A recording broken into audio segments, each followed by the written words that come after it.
My daughter signed away her baby, so we raised him as our own. 25 years later, she showed up to extort us for money. When my daughter Mildred was 18, she got me a gift. It was a pregnancy stick with 2 pink lines. I sighed. She had always been more on the careless side, the type to never think things through. I couldn't even get a word in before she started hollering, "And I'm not getting a baby termination, so y'all better step up." For context, by y'all, she meant me and her father, and by step up, she meant dedicating our lives to raising her baby for her. Well, me and my husband love babies and always wanted to have more children, so we agreed pretty quickly, and soon Mildred was practically shoving forms in our face. She insisted on signing away her parental rights because she didn't want any responsibility in case my grandparents ran into money problems, as if she had any money to give. Anyway, Philip ended up being an amazing son. He was curious and kind, never asked without saying please, always offering to help my husband with his work. Unfortunately, he was an accountant and could never take him up on the offer, but the gesture was unbelievably wholesome, and when he turned 10, he started asking about his bio mom, our daughter. It was clear he wanted a relationship with her. Every Mother's Day, he'd write 2 cards and had a stack of envelopes labeled "to mommy" in a box under his bed. Plus, he tried to contact her and asked for a meeting over 12 times when he turned 11 years old. Me and my husband always tried to distract him from this, to reassure him that we loved him as our own. But it wasn't until the 13th time our daughter shut him down that he finally gave up and started living his own life. I did everything I could to make him feel welcomed into our home. Me and my husband both gave up our savings so he could go to college without getting a part-time job. We made sure that he went on holiday at least once a year, with just one of us tagging along with him. By the time he was 22, it seemed like he had forgotten all about his mother. She was still talking to us but never asked about me or tried to have a mother-son relationship. I was always extremely grateful for this, because by this point I loved Philip more than I could ever love Mildred, and she purposely kept us from her life too. She had us blocked on every social media platform, including WhatsApp. All I knew was that she had married someone new across the country. Good riddance. My son ended up dropping out of college because he and his friends had started a car cleaning business. His marketing was so good that business soared, and he always gave me and my husband 15% of all his earnings to thank us for being so amazing. There was just one thing I hated about him. He was dead set on paying us back so we could experience what we missed while raising him. It ticked me off a lot because I never wanted him to feel like that, and we enjoyed raising him more than we would have enjoyed doing anything else. A year later, he met the love of his life, Amber, and she was a sweetheart. Little did I know, his life wasn't going to be all sunshine and rainbows, because as we all sat around the table for Thanksgiving dinner, he got a call. I figured it was a new client, and my face was practically beaming with pride. He even put it on speakerphone, but as soon as he picked up, my heart dropped. It was Mildred. She asked how he was doing, and he kept all the answers short but firm. It was at that moment that I realized he had truly stopped loving her. She asked to meet at a restaurant, and he said he'd think about it before hanging up. "Honey, me and your father can go with you?" I offered, because his eyebrows were furrowed like he was actually considering it. "That would be amazing," he exclaimed, his cheeriness lighting up the entire room. I myself knew she was up to no good. She hadn't tried to establish a relationship in 25 years, and I knew what she was like. When we sat down at the fanciest restaurant in town, she didn't even hug my son or ask how he was doing. "So what's the meal budget for tonight?" was the first thing she blurted. My son just shrugged his shoulders before saying whatever, and she ordered the lobster ravioli with a bottle of white wine. When she caught sight of my son's lock screen, she pounced. "Oh wow, is that your girlfriend? She's beautiful." Her voice sounded so fake that the entire table was quiet for a few seconds before she spoke again. "It reminds me of me and my recently divorced husband. We used to be so cute." I asked her what happened, and she told me she had cheated on him. My son rolled his eyes. "Stuff just happens sometimes. Anyway, I'm really struggling to find a job right now. Do you think you could help me out?"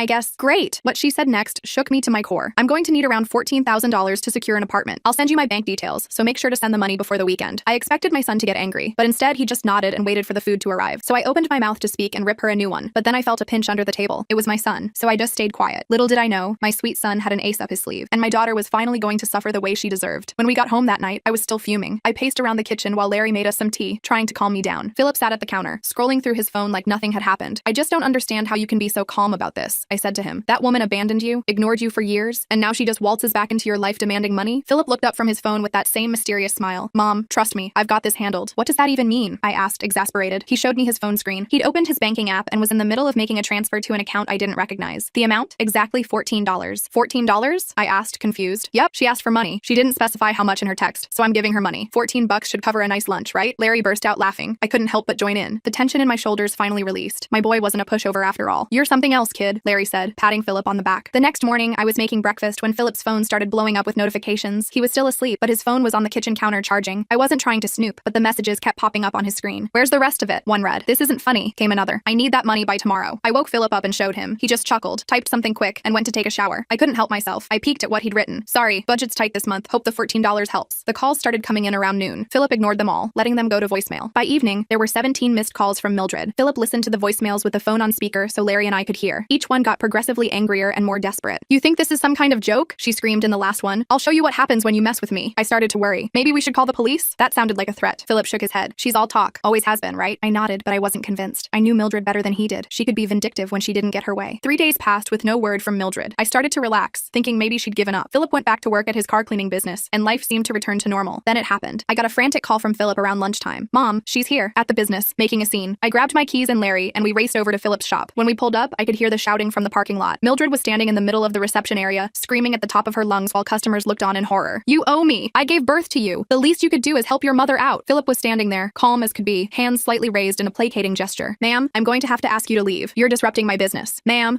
I'm your mother, you ungrateful little poop. I stepped forward, ready to intervene, but Larry held me back. Let him handle it, he whispered, and handle it he did. Philip walked over to Mildred, still completely composed, and spoke in a quiet, firm voice. You need to leave now, or I'll call the police. Go ahead, call them. I'll tell them how you promised me money and then went back on your word. I saw Philip's assistant Ralph discreetly picking up the phone. Good boy. Philip gently took Mildred's elbow and started guiding her toward the door. I never promised you $14,000. I said I would help you out, and I sent you what I could afford. Now please leave before you embarrass yourself further. What happened next shocked me. Mildred reached into her purse, pulled out her phone, and shoved it in Philip's face. See this? I've been recording this whole thing, and I've got the text where you agreed to help me. I'm going to post this online and show everyone what kind of son abandons his mother in her time of need. I later found out she'd only started recording halfway through the confrontation, after she'd already been screaming and causing a scene, but the damage was done. She stormed out, nearly knocking over a display of car air fresheners on her way. Philip spent the next hour apologizing to customers and offering discounts on their next visit. 3 people canceled their appointments on the spot. I could see the worry on his face, though he tried to hide it. That night, as we sat around our kitchen table trying to figure out what to do next, Philip's phone dinged with a notification. It was a link from Amber. Mildred had posted the video on Facebook, edited to make it look like Philip was coldly turning away his desperate mother. She'd added a long caption about how her son, who ran a successful business, refused to help her avoid homelessness. The comments were brutal, people calling Philip heartless, saying they'd never use his services, some even threatening to leave bad reviews on his business page. This is slander, Larry said, his face red with anger. We can sue her for this. Philip shook his head. That would just drag this out longer. I have a better idea. The next day, Philip posted a video of his own. He sat in his office, looking directly at the camera, and calmly explained the situation. How Mildred had given him up at birth, how she'd rejected his attempts to connect as a child, how she'd suddenly reappeared demanding $14,000 after 25 years of no contact. He showed screenshots of their text exchanges, including her immediate jump to asking for money without even asking about his life. I don't hold any grudges, he said at the end. I wish her well, but I won't be manipulated or bullied, and I won't let false accusations damage the business I've built through hard work and honest service. The response was overwhelming. Comments flooded in supporting Philip. Customers posted about their positive experiences with his business. The tide of public opinion turned quickly, but Mildred wasn't done. A week later, Philip got a call from the local police department. Someone had filed a report accusing him of theft. According to the report, Philip had verbally agreed to loan Mildred money and then refused to follow through, which the complainant was trying to classify as theft by deception. The officer who called sounded skeptical about the whole thing, but said they had to investigate any formal complaint. Philip had to go down to the station to give a statement. I went with him for moral support, and I've never been prouder of how he handled himself. He calmly explained the situation, showed them the text messages, and even pulled up the bank transfer of $14 he'd sent her. The officer actually chuckled at that. So you did send her money, just not as much as she wanted? Yes, sir, Philip replied. I never specified an amount in our texts. She asked for help, and I helped as much as I felt comfortable with. The investigation was closed pretty quickly after that. The officer told us off the record that these kinds of disputes weren't really police matters anyway. They were civil issues at best. I thought that would be the end of it. I was wrong. Mildred must have realized she couldn't get to Philip directly, so she changed tactics. She showed up at our house one afternoon when Philip wasn't there. Just me and Larry. I almost didn't recognize her standing on our porch. She looked terrible. Hair unwashed, clothes rumpled, eyes red from crying or drinking or both. Can I come in? She asked, her voice small and pitiful. Please, Mom. I just want to talk. Against my better judgment, I let her in. Larry was in his study working, and I called him down. His face hardened when he saw Mildred sitting at our kitchen table. What do you want now? He asked. She burst into tears, big, dramatic sobs that shook her whole body. I've made such a mess of everything, she wailed. I just needed help, and I didn't know how to ask properly. I handed her a tissue, keeping my distance emotionally. I'd seen this performance before. Why did you file a police report against Philip? I asked. She wiped her eyes. I was desperate. I really am about to be homeless. My ex-husband is cutting me off completely, and I have nowhere to go. So you thought the solution was to try to get your son arrested? Larry's voice was ice cold. I wasn't trying to get him arrested. I just wanted someone to make him help me. She turned to Larry, her eyes suddenly calculating. Dad, you understand, don't you? You always understood me better than Mom did. I saw something flicker in Larry's eyes. Doubt? Sympathy? Whatever it was. It worried me. He has the money, she continued. His business is doing so well. What's $14,000 to him? It's nothing, but it would save my life. Mildred, I said firmly, Philip doesn't owe you anything. You signed away your parental rights. You rejected him when he reached out to you. You can't just show up 25 years later demanding money. But he's my son, she cried. No, I said, standing up. He's our son. We raised him. We loved him. We were there for every skinned knee, every school play, every heartbreak. Where were you? She turned to Larry again. Dad, please, talk to him for me. He'll listen to you. To my horror, Larry hesitated. Maybe we could help you out a little. Not the full amount, but something to get you on your feet. I couldn't believe what I was hearing. Larry, no. She's manipulating you. She's still our daughter, Margaret, he said, using my full name like he always did when we disagreed about something serious. And what about Philip? What message does that send to him? Mildred saw her opening and pounced. Philip doesn't need to know. It could just be between us. A family helping family. I was about to argue further when we heard the front door open. Philip was home early. He stopped dead in his tracks when he saw Mildred at our kitchen table. His face went completely blank, that same neutral expression he'd had at the restaurant. What's going on here? He asked quietly. Your mother came to apologize, Larry said quickly. Mildred nodded eagerly. Yes, I feel terrible about everything. I was hoping we could start fresh. Philip looked at me. I couldn't hide my skepticism, and he picked up on it immediately. Is that really why you're here? He asked Mildred. She nodded again, eyes wide and innocent. Of course. What other reason would I have? To try to get money from my parents since you couldn't get it from me. Her face changed so fast it was almost comical. The tears dried up instantly, replaced by a cold glare. Well, what did you expect? You're living the high life while I'm suffering. Someone in this family needs to step up. Philip just shook his head. I think you should leave now. Not until I get what I came for, she snapped. And what What exactly did you come for, Mildred? He asked, his voice dangerously calm. She looked at Larry. Dad was just about to help me out, weren't you, Dad? Larry looked uncomfortable. I said we might be able to help a little. Philip's face fell. I could see the hurt in his eyes, the feeling of betrayal. It broke my heart. Dad, she's using you, Philip said quietly, just like she's trying to use me. Larry looked torn. I put my hand on his arm. Listen to him, Larry. He's right. Mildred stood up, her chair scraping loudly against the floor. Fine, be that way. All of you. I'll figure it out myself, like I always have to. She stormed out, slamming the door behind her. The silence that followed was deafening. Philip wouldn't look at Larry. Larry stared at the floor, ashamed. I'm sorry, son, he finally said. I don't know what came over me. She's always been able to wrap you around her finger, Philip replied, his voice flat. Even after everything she's done. He turned and walked out of the kitchen. I heard his car start a few minutes later. He didn't come home that night. The next few days were tense. Philip was distant, focusing on damage control for his business. The video Mildred had posted had caused some problems, even though Philip's response had helped. A few negative reviews had appeared online, clearly fake but harmful nonetheless. Larry was beating himself up for almost falling for Mildred's manipulation. I tried to reassure him, but the truth was, I was disappointed too. After all these years, he should have known better. Philip finally came over for dinner about a week later. He seemed preoccupied, checking his phone constantly. Everything okay? I asked as we cleared the dishes. Yeah, just waiting for a call, he said vaguely. The call came just as we were having dessert. Philip excused himself to take it in the living room. When he came back, he was smiling that calculating smile again. That was Amber, he said. Everything's set for tomorrow night. What's tomorrow night? Larry asked. I've invited Mildred to dinner, a peace offering. I nearly dropped my fork. You what? After everything she's done? He nodded. I think it's time we resolve this situation once and for all. I'd like you both to come too. Philip, I don't think that's a good idea. I started. Please, Mom, trust me on this. I know what I'm doing. There was something in his eyes that made me believe him, so against my better judgment, I agreed. Larry did too, though he looked as uncertain as I felt. The restaurant Philip chose was even fancier than the last one, a place where a meal for four could easily run $500 or more. When we arrived, Mildred was already there, looking much better than she had at our house. Her hair was done, she wore a new-looking dress, and her nails were freshly manicured. So much for being broke, I thought. Philip greeted her with a hug, which surprised me. She looked surprised too, but quickly recovered, playing the role of the delighted mother reunited with her son. I'm so glad you called, she gushed. I've been feeling terrible about how things went. Water under the bridge, Philip said smoothly. Let's just enjoy dinner, shall we? The meal started pleasantly enough. Philip asked Mildred questions about her life, seeming genuinely interested in her answers. She soaked up the attention, talking nonstop about herself. I noticed Philip kept refilling her wine glass. By the time the main course arrived, she was on her fourth glass and getting loose-lipped. So, Mildred, Philip said casually, tell me more about this apartment you need money for. She launched into a detailed description of a luxury condo with ocean views. It's absolutely perfect, she sighed, but the deposit is killer. And you don't have any savings from your marriage or previous jobs? She waved her hand dismissively. Oh, I've never been good with money. And Richard, my ex, he's being such a jerk about the divorce settlement. That must be tough, Philip said sympathetically. So what's your plan if you can't get the money from family? She took another big sip of wine. Oh, I'll figure something out. I always do. She leaned in conspiratorially. Between you and me, I've got a few tricks up my sleeve. Like what? Philip prompted. She giggled. Well, that police report was just the beginning. If that didn't work, I was thinking of calling some of your big clients, telling them some sob stories about how you mistreat your poor mother. I gasped. Larry's hand tightened around his fork. Philip just nodded calmly. That's an interesting strategy. So the whole thing about being homeless was just a lie to get money from me? She shrugged. Not entirely. I do need a place to stay, but maybe not as desperately as I made it sound. She laughed. You should have seen your dad's face when I cried at your house. He was ready to write me a check on the spot. So you admit you were manipulating us? Philip asked, his voice still casual. Oh, come on. It's not manipulation. It's just knowing which buttons to push. She winked at him. You're my son. You should want to help me. Even though you abandoned me and rejected me when I tried to reach out to you as a kid, her face hardened slightly. That was different. I wasn't ready to be a mother then. And now you're ready to be a mother when you need money? She rolled her eyes. Don't be so dramatic. This is how family works. You help each other out. By lying and filing false police reports? She leaned back in her chair. Look, I did what I had to do, and I'd do it again if I needed to. That's just who I am. Philip smiled and reached into his pocket. He pulled out his phone and tapped the screen a few times. Thanks for clarifying that, Mildred. I just wanted to make sure I understood exactly where we stand. Her eyes narrowed. What do you mean? He turned his phone around to show her the screen. It was a recording app, and it had been running the entire time. The color drained from her face. You recorded me? Yep, every word, including your admission that you lied about needing money to avoid homelessness, that you filed a false police report, and that you were planning to contact my clients with more lies if that didn't work. You can't do that. That's illegal, she sputtered. Actually, in this state, only one party needs to consent to a recording. That would be me. He pocketed his phone. I think we're done here. Mildred looked around wildly, as if searching for an escape route. You wouldn't really use that against me, would you? I'm your mother. No, Philip said firmly. Margaret is my mother. Larry is my father. You're just someone who gave birth to me and then decided I wasn't worth your time until you wanted something from me. He stood up, dropping several $100 bills on the table. Dinner's on me. Enjoy the rest of your meal if you want. We're leaving. As we walked out, I heard Mildred call after us, her voice desperate now. Philip, wait! I'm sorry. We can work this out. But Philip didn't look back. None of us did. In the parking lot, I hugged my son tight. I'm so proud of you, I whispered. Thanks, Mom, he said. But it's not over yet. What do you mean? Larry asked. Philip checked his watch. By now, Amber has uploaded the full audio recording to my social media accounts, along with a statement explaining the situation. The truth is finally out there for everyone to hear. I checked my phone. Sure enough, there it was. A post from Philip's business account with the recording and a simple, straightforward explanation of the events of the past few weeks. You planned all this? I asked, amazed. He nodded. I knew she wouldn't be able to resist bragging about her schemes if she thought she was winning. People like Mildred always want credit for how clever they think they are. We drove home in silence, each lost in our own thoughts. I kept thinking about how Philip had handled the whole situation, with dignity, intelligence, and a level head. He'd outmaneuvered Mildred at every turn without stooping to her level. The fallout was swift and severe. By the next morning, Mildred's social media accounts were flooded with negative comments. People who had initially sympathized with her were now calling her out for her manipulation and lies. The few friends who had stood stood by her quickly distanced themselves. I almost felt sorry for her. Almost. Then came the final confrontation. 3 days after the dinner, Mildred showed up at Philip's business again. This time she wasn't shouting. She looked defeated, broken. I was there helping with some paperwork when she walked in. Philip saw her and sighed. "What now, Mildred?" he asked wearily. "You've ruined me," she said, her voice barely above a whisper. "My friends won't talk to me. I can't get a job because that recording is everywhere. I really am going to be homeless now." Philip looked at her for a long moment. "That's not my problem," he finally said. She took a step toward him, her face twisting with anger. "How can you be so cold? I gave you life, and then you threw me away," he replied calmly. "You made your choices, Mildred. Now you're facing the consequences." She lunged forward suddenly, her hand raised as if to slap him. I jumped up, ready to intervene, but Philip caught her wrist midair. "Don't," he said quietly. "Just don't." The fight seemed to drain out of her all at once. She sagged, tears streaming down her face. "What am I supposed to do now?" she whispered. For a moment, I saw a flicker of compassion in Philip's eyes. Despite everything, part of him still cared about the woman who had given birth to him. "Get help," he said gently. "Real help, for whatever issues make you treat people this way. And then maybe, someday, we can try to have some kind of relationship, but not like this. Never like this." He released her wrist and stepped back. "I'm not giving you money. I'm not letting you manipulate me or my parents anymore. This ends now." She stared at him for a long moment, then turned and walked out without another word. As the door closed behind her, Philip let out a long breath. I went to him and put my arm around his shoulders. "Are you okay?" I asked. He nodded slowly. "Yeah, I think I finally am." I didn't see Mildred for almost 2 weeks after that confrontation at Philip's shop. I kept expecting her to pop up again with some new scheme, but there was nothing, just silence. I was starting to think maybe she'd finally gotten the message and moved on. Then one morning, I was checking my email and saw something that made my stomach drop. It was from Mildred, sent to me, Larry, and Philip. The subject line just said, "Goodbye." I opened it with shaking hands. It was short, just a few lines about how she couldn't handle the public humiliation anymore and was going to end it all. Classic Mildred, always with the drama. But what if she was serious this time? I called Philip immediately. "Did you see the email?" I asked as soon as he picked up. "Yeah, I saw it," he sighed. "Don't worry, Mom. She's not going to hurt herself." "How can you be so sure?" I was already grabbing my car keys, ready to drive to her last known address, because I just got a notification that she posted on Instagram 10 minutes ago, a selfie at some coffee shop with the caption, "New beginnings." I collapsed back into my chair, relief washing over me. So it's just another manipulation tactic. Exactly. She's hoping we'll panic and reach out, maybe offer money to help her get back on her feet after her darkest moment. I had to admit, he had her number. "What should we do?" "Nothing," he said firmly. "Absolutely nothing." And that's what we did. None of us responded to the email. Philip blocked her on all his social media and changed his phone number. Larry and I did the same. It felt harsh, but necessary. Like cutting out a cancer before it could spread further. Life started getting back to normal. Philip's business recovered from the temporary hit to its reputation. In fact, the whole drama had actually brought him some new customers who admired how he'd handled the situation. People love a good redemption story, I guess. About a month after the Sewers Light email, I was at the grocery store when my cart accidentally bumped into someone else's. I looked up to apologize and found myself face to face with Richard, Mildred's ex-husband. "Margaret," he said, looking surprised. "Is that you?" I hadn't seen Richard in years, not since before the divorce. He looked older, of course, but good, healthy, happy. "Richard, hi," I said, not sure what else to say. "What's the proper etiquette when you run into your estranged daughter's ex-husband?" He saved me from having to figure it out. "I heard about what happened with Mildred and Philip. I'm really sorry." I shrugged. "It's not your fault." "No, but," he hesitated. "I feel like I should have warned you." When she started talking about reconnecting with Philip, I knew she was up to something. She'd just maxed out all her credit cards and was looking for a new source of cash. "So she really was broke?" I asked. He nodded. "Oh yeah, but not because I cut her off like she claimed. The divorce settlement was more than fair. She just blows through money like water." We ended up getting coffee after finishing our shopping. Richard filled me in on a lot of things I hadn't known. How Mildred had cheated on him multiple times. How she'd emptied their joint savings account before telling him she wanted a divorce. How she'd tried to turn their friends against him with lies about abuse. "It's like she can't help herself," he said, stirring his coffee absently. "She sees people as resources to be used, not as human beings." I thought about all the times I'd made excuses for Mildred's behavior when she was growing up. The stolen money from my purse that I convinced myself I'd misplaced. The lies about where she was going that I pretended to believe because the truth was too painful. The way I'd let her manipulate Larry over and over. I enabled her, I admitted, for years. Richard reached across the table and patted my hand. We all did, in our own ways. But Philip didn't. "That kid of yours has a strong backbone." I smiled, pride swelling in my chest. "Yes, he does." When I got home, I told Larry about running into Richard. He says Mildred's moved to Arizona, started fresh with a new group of people who don't know her history. Larry just nodded, looking tired. The whole ordeal had aged him. He'd taken it harder than me in some ways, especially after almost falling for her manipulation that day at our house. Good, maybe she'll stay there. But of course, that wasn't the end of it. Nothing ever is with Mildred. 3 months later, Philip and Amber got engaged. They decided to have a small party at their house to celebrate, just family and close friends. About 20 people total. I was in the kitchen helping Amber set up the food when the doorbell rang. I heard Philip answer it, then silence. Too much silence. I peeked around the corner and felt my heart sink. Mildred was standing in the doorway, holding a gift bag and smiling like she'd been invited. "Surprise," she said, trying to push past Philip into the house. "I heard my baby boy is getting married." Philip blocked her entry. "How did you find out about this? How did you even know where I live?" She waved her hand dismissively. "Oh, I have my ways. Aren't you going to invite me in? I brought champagne." I stepped forward, ready to back Philip up, but he gave me a look that said he had this handled. "Mildred," he said calmly, "you weren't invited." Her smile faltered. "But I'm your mother. Of course I should be at your engagement party." "No, you're not invited," he repeated, "and you're not welcome here." Her face darkened. "Is this because of that little misunderstanding we had? I thought we were past that." "It wasn't a misunderstanding. You tried to extort money from me, filed a false police report against me, and threatened to destroy my business. Then you sent a fake sewer slide threat when that didn't work." She had the audacity to look offended. "I was in a bad place. You could show a little compassion." By this point, other guests had noticed the commotion. They were watching curiously from inside. I saw Amber coming up behind Philip, her face concerned. "What's going on?" she asked. "Nothing," Philip said, not taking his eyes off Mildred. "She was just leaving." Mildred's gaze shifted to Amber, and I saw something ugly flash in her eyes. "So you're You're the one who's taking my son away from me. Amber blinked in surprise. Excuse me? He was going to help me until you turned him against me, Mildred hissed. You think you're so perfect with your pretty face and That's enough. Philip cut her off, his voice hard. You need to leave. Now, or I'm calling the police. She looked around, seeming to realize for the first time that she had an audience. People were watching her with expressions ranging from confusion to disgust. She was losing, and she knew it. Fine, she snapped, shoving the gift bag at Philip. I just wanted to give you this, to show there are no hard feelings. Philip took the bag cautiously. He peeked inside, then closed it quickly. His face went pale. Get out, he said, his voice shaking slightly. And don't ever contact me or my family again. She smirked, thinking she'd scored a point. Enjoy your party, she said sweetly, then turned and walked back to her car. As soon as she drove away, I rushed to Philip. What was in the bag? He handed it to me wordlessly. I looked inside and felt sick. It was a baby onesie with grandma's favorite printed on it, and a note that said, when you have kids, I'll be part of their lives whether you like it or not. The party mood was dampened after that. Philip tried to put on a brave face, but I could tell he was rattled. The idea of Mildred trying to worm her way into his future children's lives clearly disturbed him. Later that night, after most of the guests had left, Philip, Amber, Larry, and I sat in their living room trying to figure out what to do. We could get a restraining order, Larry suggested. On what grounds? Philip asked. She hasn't technically threatened us. That onesie felt pretty threatening to me, Amber said quietly. She'd been unusually silent all evening. I reached over and squeezed her hand. We won't let her anywhere near your future children, honey. I promise. Philip ran his hands through his hair in frustration. I thought I'd handled this. I thought she'd finally gotten the message. People like Mildred don't change, I said sadly. They just find new angles. We didn't come up with any concrete solutions that night, but we agreed to be vigilant. Philip installed security cameras at their house the next day, just in case. Weeks passed with no sign of Mildred. The wedding plans progressed. Amber found a beautiful dress. They booked a venue for the following spring. Life went on. Then one evening, I got a call from a number I didn't recognize. Against my better judgment, I answered it. Hello, is this Margaret? A woman's voice asked. Yes, who's this? My name is Janice. I'm